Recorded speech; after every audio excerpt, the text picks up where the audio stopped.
Welcome to the deep dive. Today we're really getting into something fascinating. It's all built around this big question.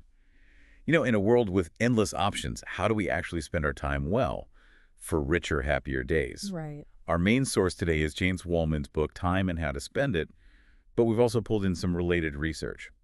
Our mission, really, is to dig out the key insights and help you figure out how to manage your most precious resource, your time. And what's so interesting here, I think, is how it challenges our usual ideas about happiness, about success. Right. It brings in this concept called experience intelligence. XQ, they call it. XU. Yeah. Okay. And we're not just going to define it. This deep dive is about the practical side. How can you actually use this idea? Okay, let's unpack that. Mhm. We all seem to want happiness, these amazing experiences. Yeah. But why then do so many of us feel, time poor, stressed about time? That's a huge question right at the start. Are we actually chasing the lives we really want? The book draws this really interesting parallel between two thought experiments. You've got the movie Eternal Sunshine of the Spotless Mind. Oh yeah, where they erase memories. Exactly. And then Robert Nozick's Experience Machine. It basically plugs you into a perfect simulated life. And both ask, would you choose a perfect past or future, one without pain or full of just manufactured bliss? And we often lean towards yes, don't we? We often do. It's that pull for maximum happiness, maybe fear of missing out, definitely fear of uncertainty. Okay, so that's kind of the underlying drive. But how does that connect to feeling so strapped for time now? Well, economists and sociologists, they've pinpointed about 7 key reasons for this sort of sour relationship we have with time. For instance, if you earn more money, your time literally feels more valuable, more expensive. Ah, so it feels scarcer. Exactly, more scarce. And then there's this whole cultural thing where being busy is now a status symbol. It's almost replaced, showing off your leisure time, like getting emails at midnight or 5 a.m. on a Sunday. It makes leisure seem almost lazy or unimportant. Yeah, luxury we can't afford. It really feels like a trap. We're chasing something, but it makes us feel worse. And the source really hammers this point about investing our time in, well, junk experiences, Yeah. empty experiences. What does that actually mean? Think about junk food. We know it's bad for our bodies, right? Sure. The sources argue we need to be just as careful about junk experiences. Things like, say, too much passive TV watching. Research shows it erodes happiness over time.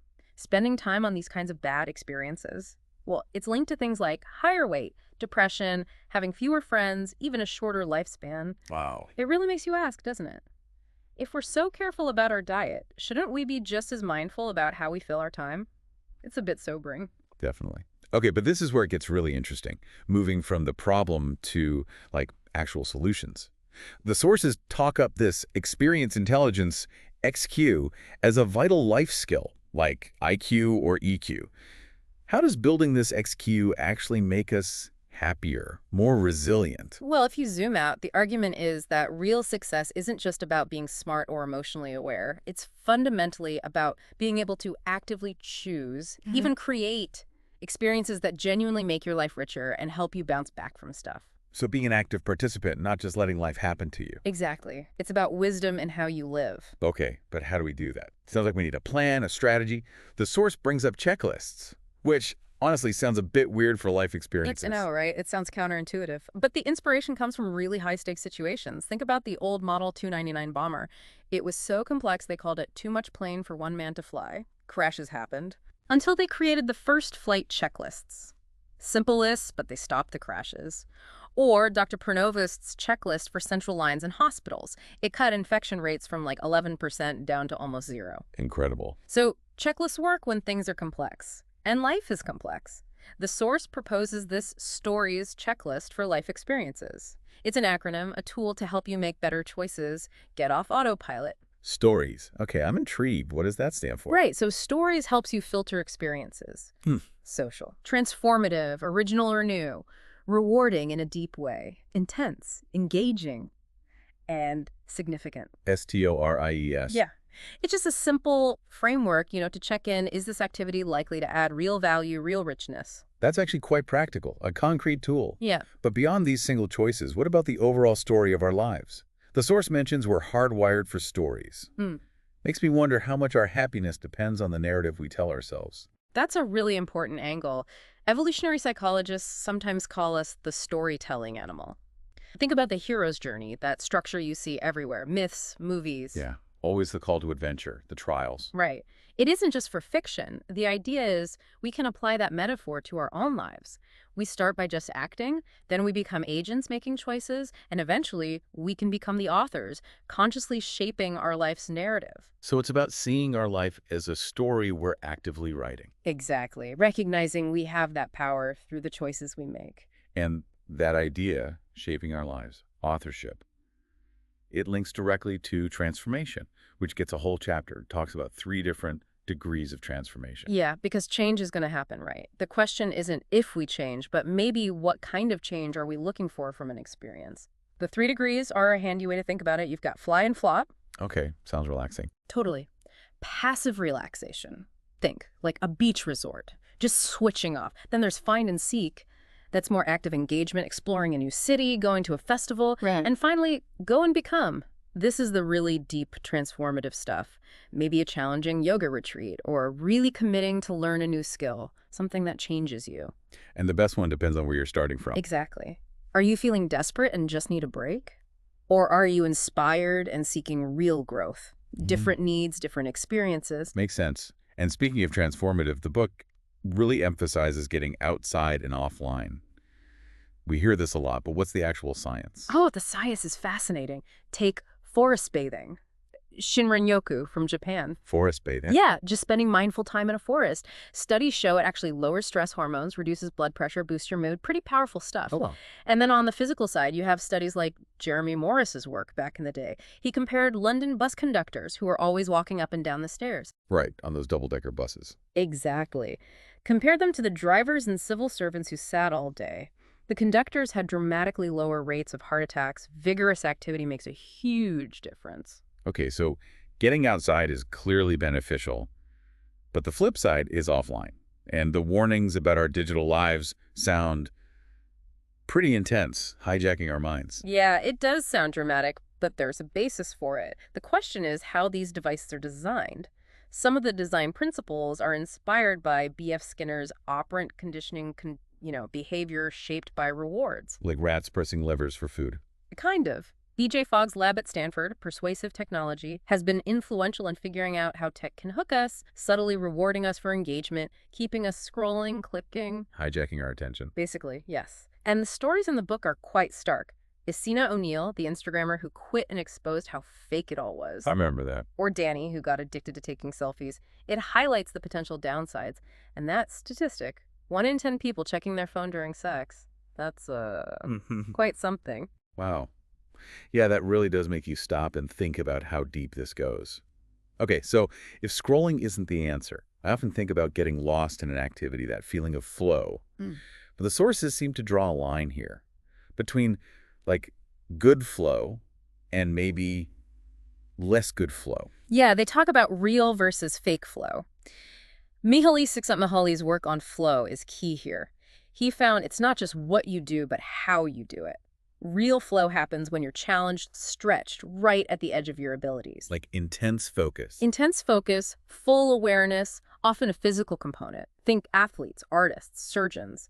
Even those extreme obstacle courses, sufferfests like Tough Mudder, they can induce real flow because they demand everything you've got. Okay, so what's fake flow then? Fake flow is more like the feeling you get from a slot machine, or even just scrolling on your phone. You get those little hits of dopamine, those intermittent rewards, but there's no real challenge, no skill being built, no meaningful input from you. And the outcome is different. Totally. Real flow leaves you feeling energized, accomplished. Fake flow often leads to feeling kind of empty, isolated, maybe even stressed or depressed afterwards. That distinction is really important. Okay, this leads us nicely into another huge area, relationships. The source starts with this quote from Marina Keegan about how we lack a word for the opposite of loneliness, but that's what we all crave. Which really prompts the question, what are the real foundations of happiness? And the longest study ever done on happiness, the Harvard Study of Adult Development, came back with a very clear answer. Which was? Good relationships keep us happier and healthier, period. It's unequivocal. And loneliness isn't just about living alone, it's a huge problem across all ages. People can feel deeply lonely, even surrounded by others. So if good relationships are that critical, how do we get, well, the opposite of loneliness? How do we build them? You know, sometimes the simplest advice is the best. The sources basically say, Do something, anything. Engage with life, with people. Even something you do alone, like running, can build belonging if you feel part of a wider community. Maybe run for a cause. Right. And there's this fascinating kind of counterintuitive research by Epley and Schroeder. They found people predict they'll be happier keeping to themselves on, say, a commute. Mm. But when they actually talked to strangers, they reported feeling significantly happier afterwards. Huh. So we're bad at predicting what makes us happy there. Often, yes. So choosing to engage more, even in small ways, seems to consistently strengthen connections and boost happiness. Okay, and thinking about experiences.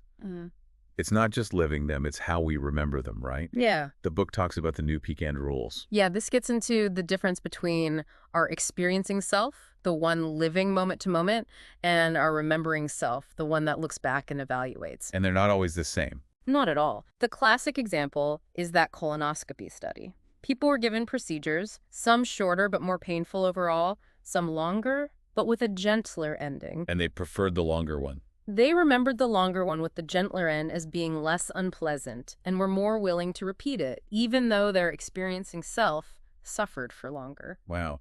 So the ending really matters for memory. The end matters hugely, but the new rules suggest we should also focus on the peak moment and the beginning, and also actively seek out novelty first times, unusual things. Those stick in the memory. So start well, end well, have a high point, and maybe try something new. That's a good summary. The source uses this analogy of chiaroscuro, the contrast of light and dark in painting, Okay. suggesting we need a balance between ordinary, comforting experiences and those extraordinary, memorable ones. Interestingly, they note younger people often chase excited happiness from big events, while older people tend to find more calm happiness in savoring ordinary, everyday moments. That's an interesting shift. Okay, finally, let's touch on status and significance. This feels like a big, maybe slightly uncomfortable topic. It can be. But Michael Marmot's research here is really key. He studied the social gradient to health extensively. His work shows, pretty convincingly, that higher status actually correlates with living longer, healthier, and happier lives. Really, I always assumed higher status meant more stress. That's the common assumption. But Marmot's Whitehall studies, for example, found the opposite. It was the people lower down the hierarchy who had higher stress hormones and worse health outcomes. Having more control, more status seems protective. Great, so status is good for us, but it feels awkward to admit we want it, right? Mm-hmm. How do we navigate that? That's the core question, isn't it? If it's good for us, why the awkwardness? The sources suggest a really helpful reframing. Shift your focus from just status, which can feel ego-driven, to significance. Significance. How is that different? Significance is framed as success that benefits not just you, but others too. It connects you to people, it makes a contribution. They highlight people like Madam C.J. Walker, who built a huge hair care business, but also empowered thousands of Black women as sales agents. Right, creating opportunity for others. Exactly, or Oprah Winfrey. Their status comes with, and perhaps from, a sense of significance, of altruism. Giving your time, your money, whether it's big gestures or small acts of kindness, it creates these positive feedback loops. Happiness for you, happiness for others. So aiming for significance makes the pursuit of status feel less selfish, maybe, more meaningful. Precisely. It aligns personal success with contributing to something larger than yourself. Wow. Okay, we've covered a lot of ground today. Yeah. From feeling time poor to this idea of XQ, the stories checklist, the power of narrative, getting offline, real flow, relationships, significance. It really has been a deep dive.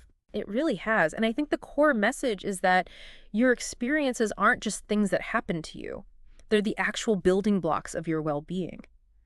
By consciously developing that experience intelligence, using these tools, the checklist, thinking about your life story, seeking real intensity, connecting, aiming for significance, you really can shift from being a passenger to being the pilot. Actively designing a life that feels richer, more meaningful. Exactly. So what does all this mean for you listening right now? We've explored how the choices you make about spending your time, they have real consequences. There's that quote from Marcus Aurelius the sources reminded us of.